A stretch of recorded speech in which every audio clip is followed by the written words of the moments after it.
Faz por ordem alfabética. Pode ser? Vamos lá então. A gente vai começar com a Isabela Lobo. Oi, gente, eu sou Isabela Lobo, como a Maria falou, integrante do ensino médio, temos de ensino médio 404 de Maria.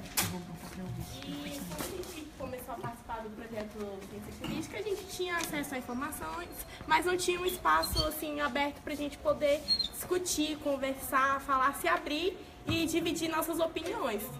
E ficava todo mundo muito, eu tenho minha opinião, mas tudo que for diferente eu vou ter uma aversão, não vou concordar muito.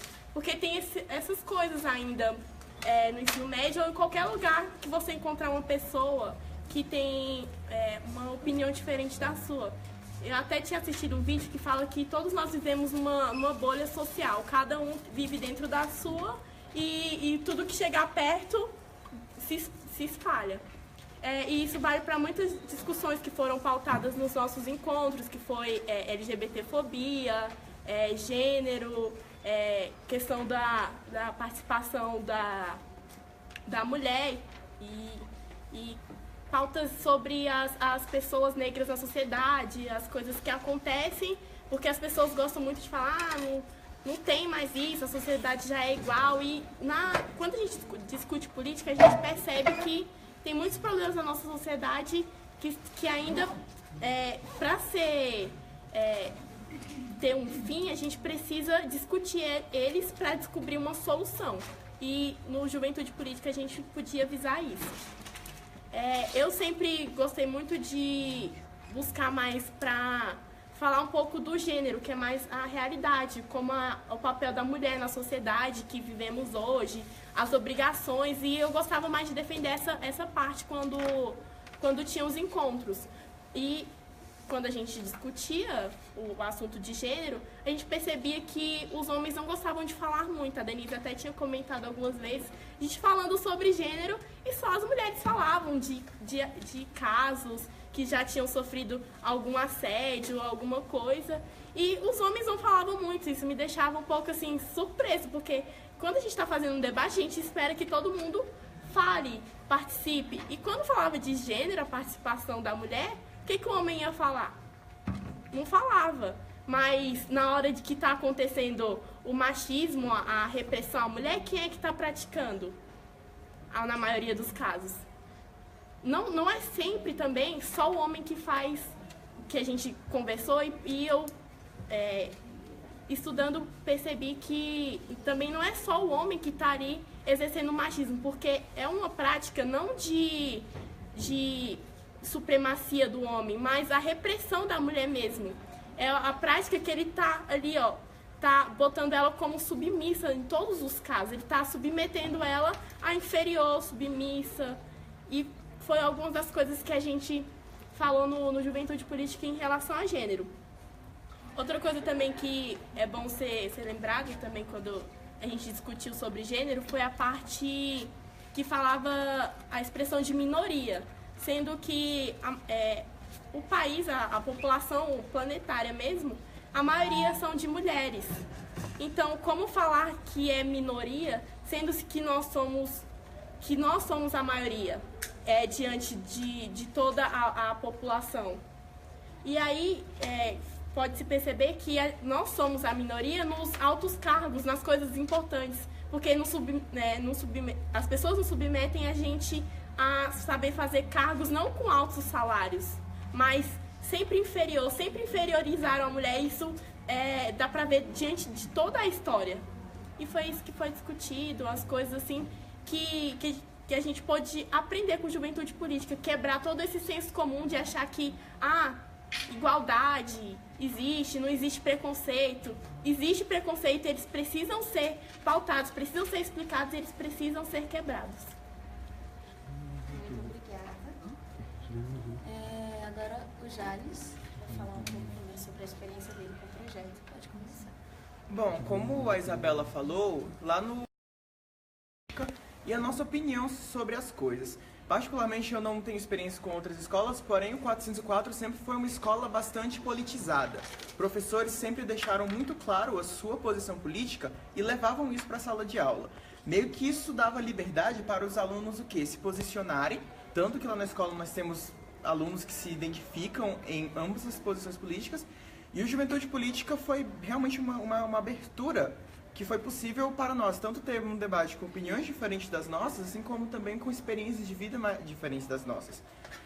Uma coisa que, como a Isabela falou, a questão do gênero, poucas pessoas abriam a boca para falar sobre a questão do machismo e do papel da mulher na sociedade.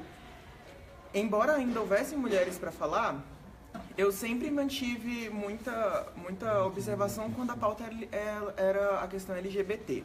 Por ser integrante do movimento, eu via que ninguém falava sobre isso. Se alguém falava, beleza, a segunda atividade basicamente era a divisão de grupos e nós tínhamos que abordar certos assuntos.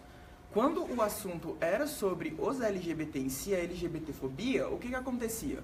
O pessoal que falava não tinha muita propriedade ao falar sobre o assunto e o pessoal é direito da pessoa não querer falar sobre isso. Porém, o que acontecia não era, muitas vezes, a pessoa não querer falar sobre isso, e sim ela não ter, como posso dizer, não ter uma bagagem para poder falar sobre o assunto de maneira que não, sei lá, soasse errado ou estranho. E isso é algo que o Juventude Política abriu a cabeça de muita gente, pois trazendo essa questão do assunto, da discussão do machismo, da discussão da pauta LGBT, sim, foi muito importante e esclarecedor para alunos que teve uma criação dentro de casa que foi sempre ensinado que, sei lá, relacionamento homoafetivo era errado, pessoas transexuais são pessoas com problemas. A sociedade brasileira ainda perpetua aquela ideia de levar qualquer pauta LGBT, seja questão de sexualidade ou de gênero, como se fosse uma doença.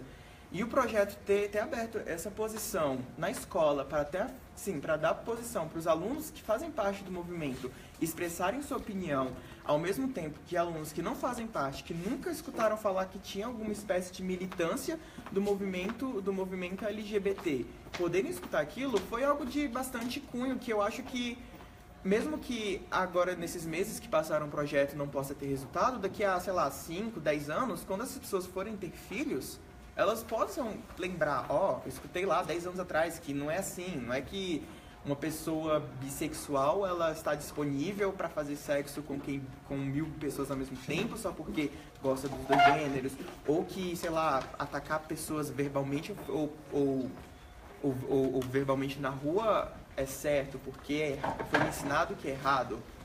Então, o papel do projeto foi realmente muito importante, um papel de conscientização e de quebrar estereótipos que a sociedade passa entre as gerações, e também com uma questão de abrir o espaço para os próprios alunos LGBT se pronunciarem. Até o início do ano, antes do projeto, eu não conseguia falar em voz alta que eu sou membro da comunidade LGBT. Na escola eu não costumo falar sobre isso por segurança mesmo. A única pessoa de família que sabe é minha mãe. Então o projeto me deu essa coragem de ir lá e poder falar, não, essa é a pauta que eu tenho que defender, porque não sou só eu que vivo isso. Esse vai ser um problema não um problema entre si, vai ser algo que eu vou carregar para mim pro resto da vida. E se eu não me posicionar sobre isso, eu vou deixar que outra pessoa se posicione.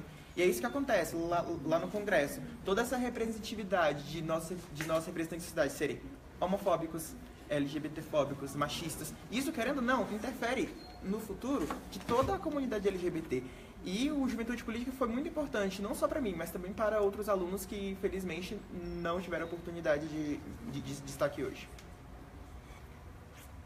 Obrigada, Jales. Agora eu vou passar para o Roberto. Você também tem tempo de 10 minutos para falar. Boa tarde, pessoal. Como já disse, meu nome é Roberto, também sou estudante do Centro de Ensino Médio 404 de Santa Maria.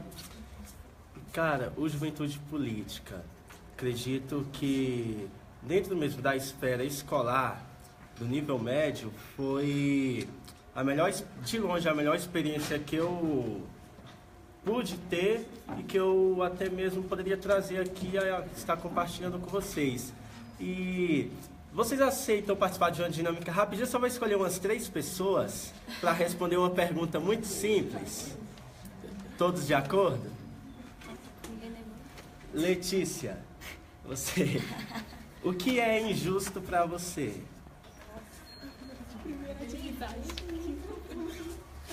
Muita coisa, né? Você poderia dar um exemplo do que você acredita ser injusto?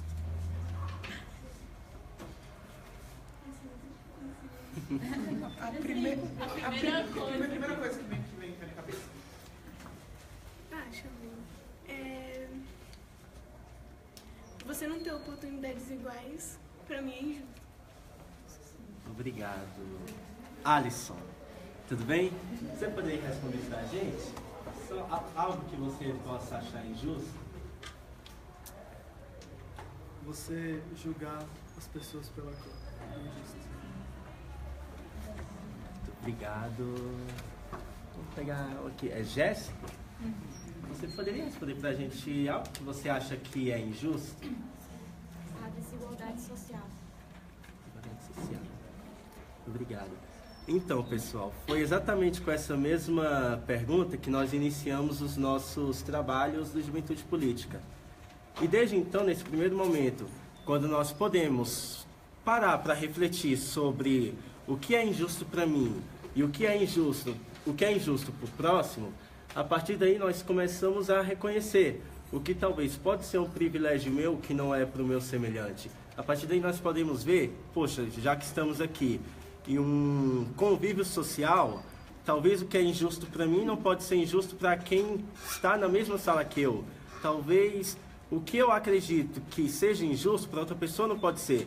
E o Juventude teve um papel fundamental nisso, na questão num primeiro momento, eu poderia dizer que de um autoconhecimento, onde você para pensar o que de fato é injusto para você, e também, por outro lado, você saber reconhecer o que é injusto para o outro, quais são as dores do outro, quais são as dificuldades do outro, quais são os empecilhos que o outro tem.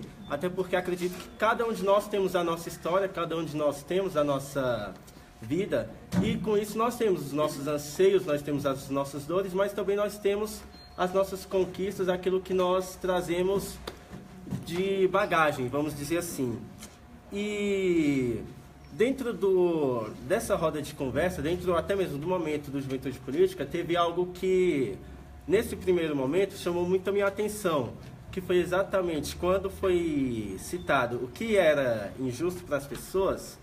É algo que eu acredito que foi bastante positivo ver isso partir da juventude, que na roda, pelo menos para mim, diversas pessoas disseram que achavam injusto o racismo, o preconceito, a segregação, o julgamento, a desigualdade social, a desigualdade até mesmo entre homens e mulheres.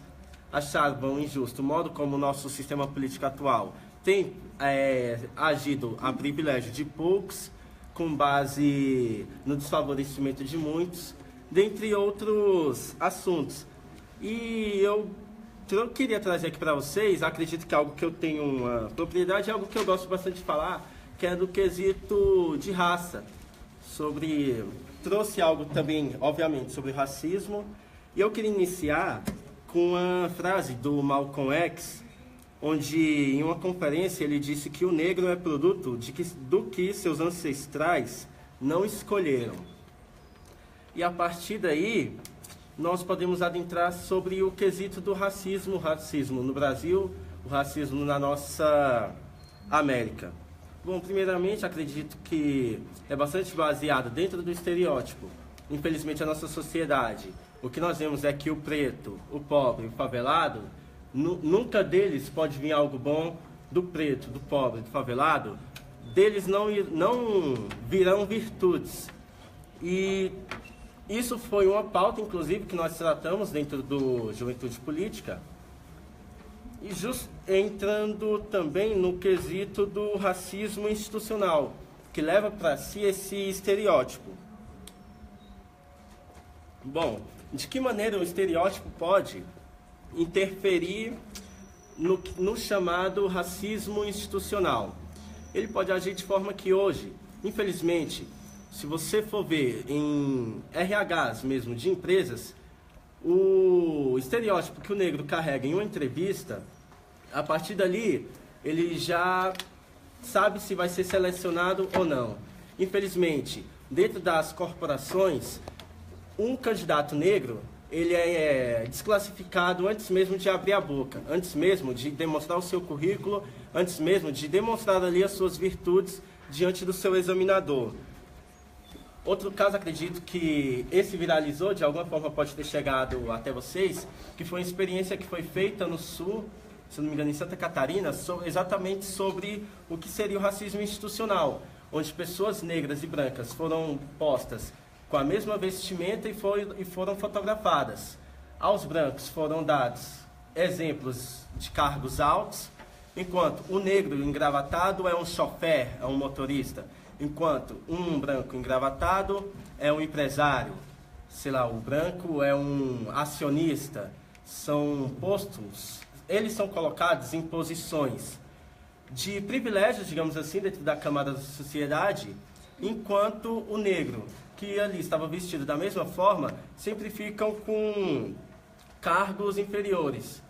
Isso também já assemelha bastante o como o negro é visto dentro da sociedade, qual o papel que ele vem desempenhando, como que as pessoas têm tido esse olhar para eles.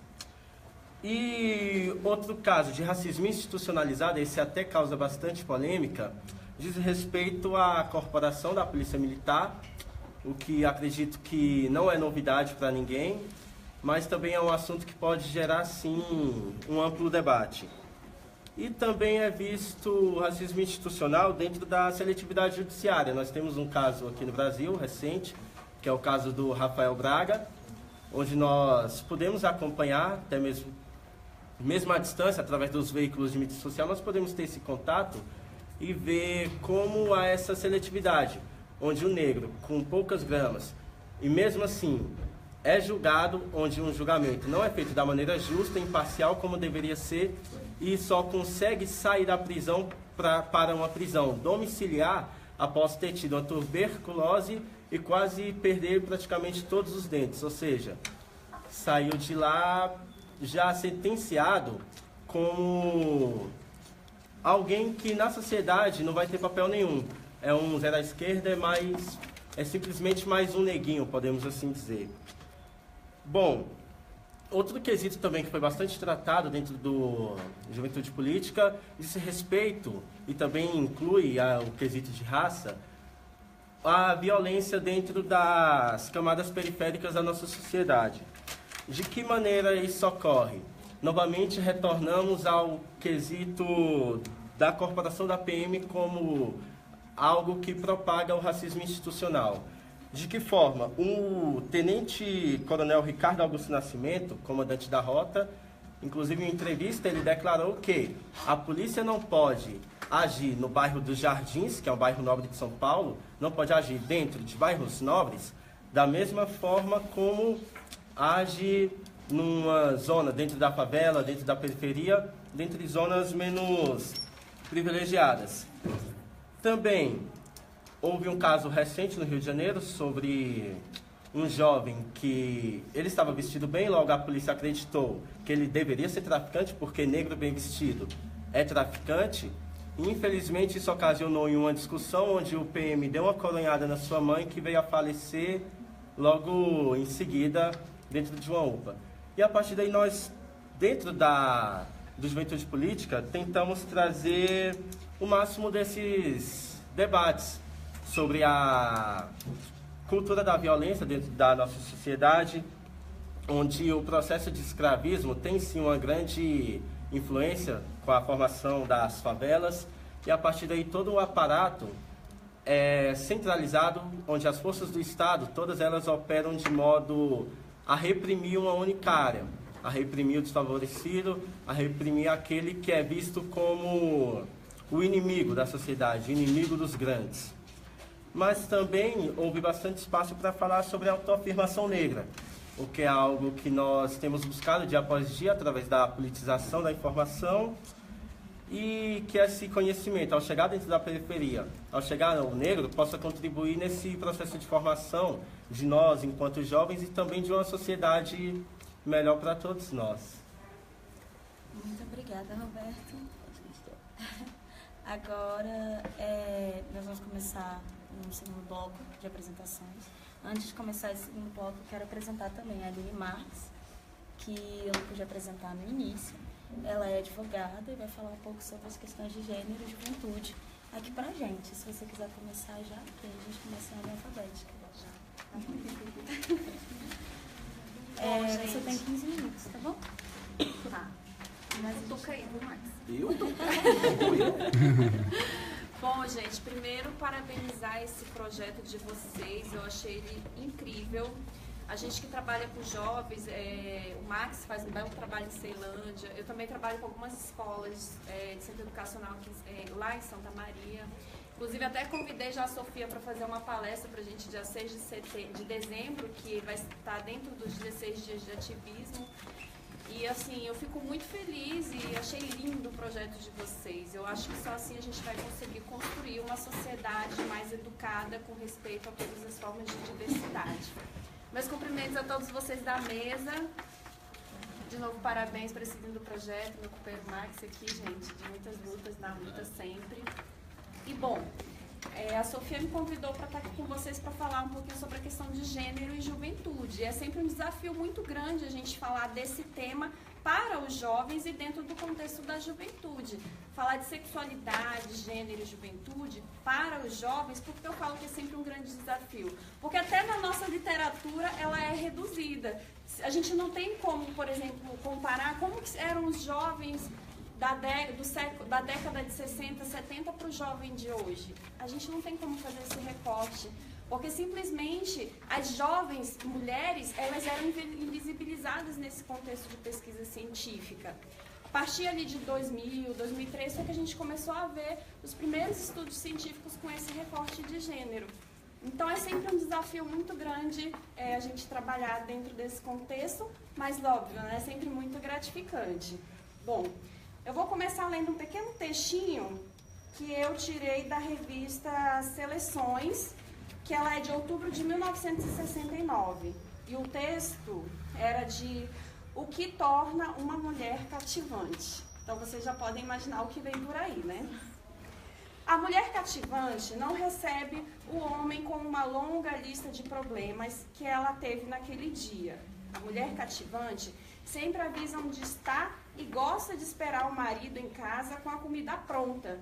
A mulher cativante sabe que o sexo significa um papel muito importante na vida do marido. Por isso, ela sabe também que não pode recusá-lo. Tudo o que fizer na cama dirá que aprendeu com ele. A mulher cativante aceita que o homem se interesse pelo futebol e pela companhia dos amigos. A mulher cativante não desconfia quando o marido trabalha longas horas e chega tarde. A mulher cativante tem a obrigação de passar batom e se maquiar para parecer bonita e perfumada. A mulher cativante deve considerar o homem a coisa mais importante da sua vida. Deve dar-lhe mais valor do que todas as outras pessoas, inclusive a si mesmo. Gente, essa revista ela foi de outubro de 69 e retrata muito bem aquele contexto social. Óbvio que a gente ainda vê resquícios do machismo aqui, mas eu falo assim, quem concorda com um texto desse não é nenhuma pessoa machista, é uma pessoa escravagista, porque não quer uma mulher, quer sim uma escrava do seu lado. E é uma repressão sexual que para a mulher é de longa data. E eu vou começar falando ali do Concílio de Trento. Não sei se vocês se recordam que se deu ali por volta de 1500. Mas por que eu começo por aí? Porque foi a partir desse momento que toda aquela liberdade sexual que nós podemos identificar na nossa literatura, na vasta literatura sobre sexualidade, porque sempre se falou sobre sexualidade ao longo da história. O que aconteceu foi que em determinados momentos ela foi tolhida. Então, a partir desse concílio, foi que a Igreja Católica adentrou na vida íntima dos casais. E em que sentido? No sentido de que ela começou, a partir desse concílio, formular diversos manuais e normas de como que a mulher tinha que se comportar dentro do seu relacionamento, de como que o homem tinha que tratar uma mulher e de como que as relações tinham que se pautar para serem aceitas numa sociedade. A partir desse momento, foi que as relações sexuais passaram a ser vistas apenas num contexto de reprodução. Ela tinha apenas a finalidade reprodutiva. A finalidade do prazer, do gozar, ela passou a não existir mais. E isso foi algo que perdurou aí por muito tempo, até a revolução da medicina, que se deu ali no final do século XVIII e início do século XIX. Quem aqui já ouviu falar naquele livro Inventando o Sexo? Esse livro Inventando o Sexo, ele é de um francês chamado Laquet. E ele fez um levantamento de vários estudos científicos e colocados dentro da medicina de 200 anos antes de Cristo até a Revolução da Medicina, até o século XVIII, que dizia que a mulher, ela não existia enquanto ser independente, ela era um ser biologicamente inferior, ela era um homem que não se desenvolveu. Aí tem todo, no livro ele coloca inclusive que os órgãos das mulheres não se desenvolveram por falta de calor, que a mulher não tinha o calor suficiente para exteriorizar os seus órgãos. Então, essa visão, essa invisibilidade, aí você imagina, né, como que você modifica 2000 anos de uma cultura? Porque 200 anos antes de Cristo, até a Revolução da Medicina, a mulher não existia. Pelo menos enquanto sexo biológico, não existia. Era simplesmente um homem realmente inferior. E daí dava-se que a mulher não podia estudar, ela era realmente inferiorizada em todos os sentidos. A partir daí, gente, houve-se uma grande revolução que vocês já devem ter visto, inclusive dos movimentos feministas, que hoje vem evoluindo, né? O movimento trans, ele contribui muito para essa evolução dos conceitos em que não se enquadram. Por exemplo, como que o movimento trans vai se enquadrar no movimento feminista? É algo que vem se desenvolvendo. Então, a gente fica muito feliz de ver essa evolução. Para vocês que são jovens, no Brasil, quando ocorreu ali o governo do Getúlio, o que aconteceu? Ele tinha uma grande preocupação com a identidade do Brasil, mas não só com a identidade do Brasil, mas também com a demografia populacional do Brasil. E aí começou-se a fazer as propagandas no sentido de que a mulher tinha que cuidar do lar, dos filhos, e começou toda uma propaganda para se realmente aumentar demograficamente a população do Brasil. No governo do Getúlio, por que eu falo ele? Porque ele foi muito emblemático no contexto educacional, porque ele começou a emitir vários documentos que se chamavam, inclusive, manuais da sexualidade, voltado às jovens mulheres e aos jovens homens. Os manuais dos jovens homens eram enormes, né? Com figuras e textos e um monte de coisa explicando, muito bem exemplificativo. O das mulheres eram muito reduzidos, acho que não se chegavam a 10 páginas, eram muitos, mas não tinham quase nada, eram conteúdos extremamente rasos, e as meninas, as jovens, só poderiam ler se depois dos 18 anos e se estivessem casadas. Se não estivessem, não teriam direito de ler. Então, assim, foi muito... vocês não tinham se apropriado ainda desse espaço da escola enquanto sujeitos de direitos. Eram sempre algo muito imposto para vocês. E eu acho que isso é algo que vem, aos poucos, vocês vêm se apropriando desse espaço, né?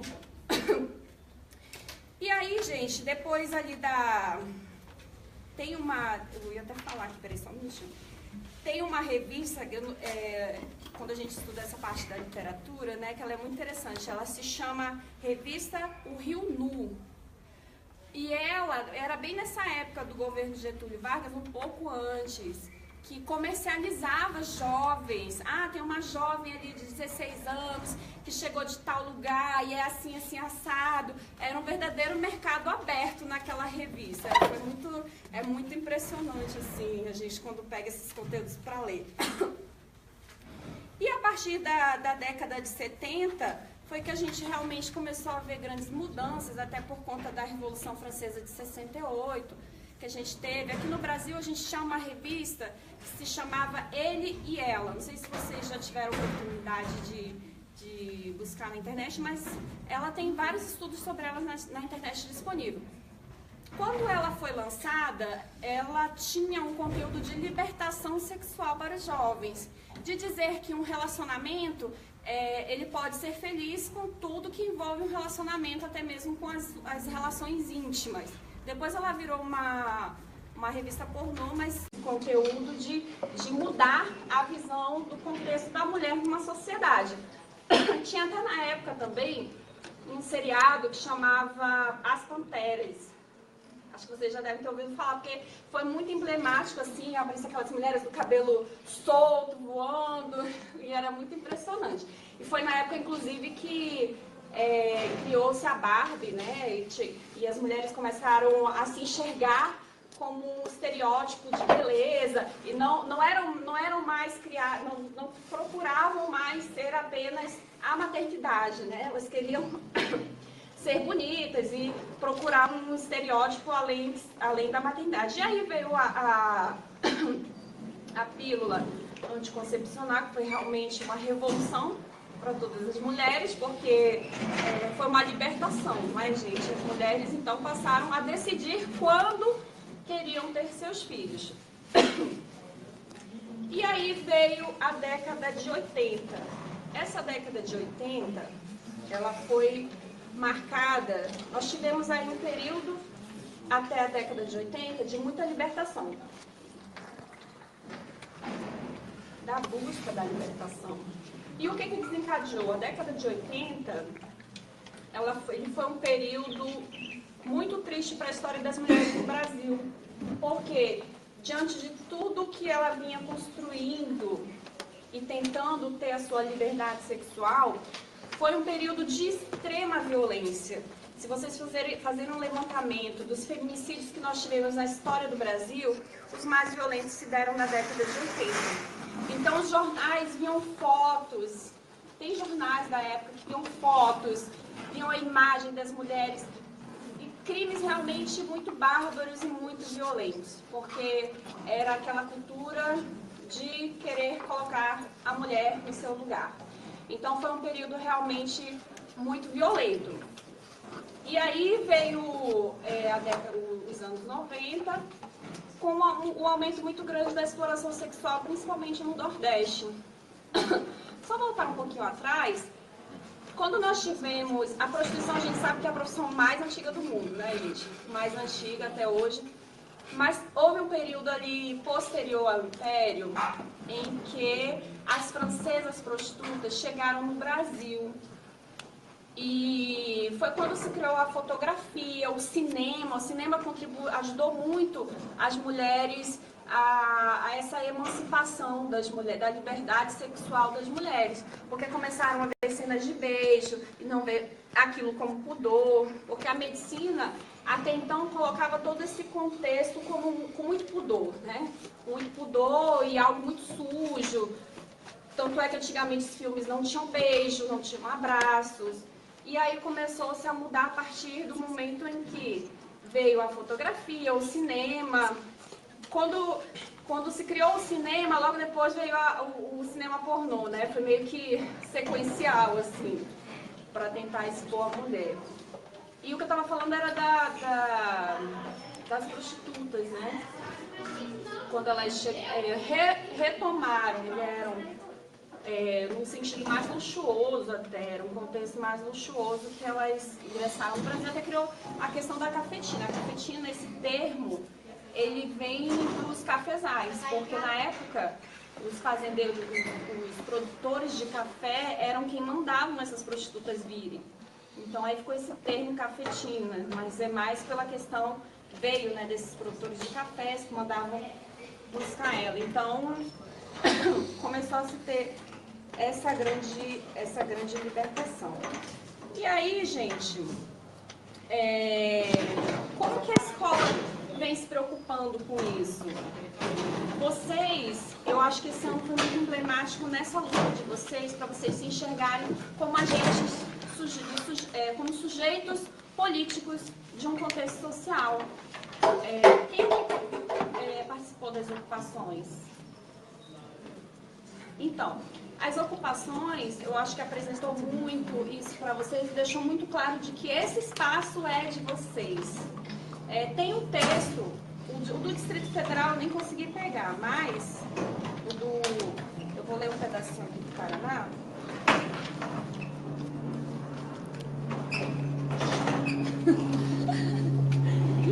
Gente, que isso? Peraí, só um minutinho. E ele fala o seguinte: a educação, isso está na lei, gente. A educação deve garantir o acesso e a permanência dos sujeitos da diversidade na escola, refletir sobre questões como o preconceito e a desigualdade em relação à orientação sexual, distinguir os conhecimentos sobre saúde, prevenção e direitos sexuais e reprodutivos da juventude. Então, gente, isso é um direito de vocês. E só vocês podem cobrar isso para que a escola execute esse plano de educação com vocês. A gente sabe que a gente está num momento muito delicado da democracia. Tem um projeto de lei que prevê a militarização de todas as escolas. Então, vocês imaginem se isso realmente passar. E, ao que tudo indica, vai passar. Porque tudo que eles querem, eles conseguem aprovar. E isso daqui, gente, é lei. Então, quando não cumprido, vocês podem até ingressar com a ação civil pública. Por que eu coloco isso? Por ser um direito de vocês são sujeitos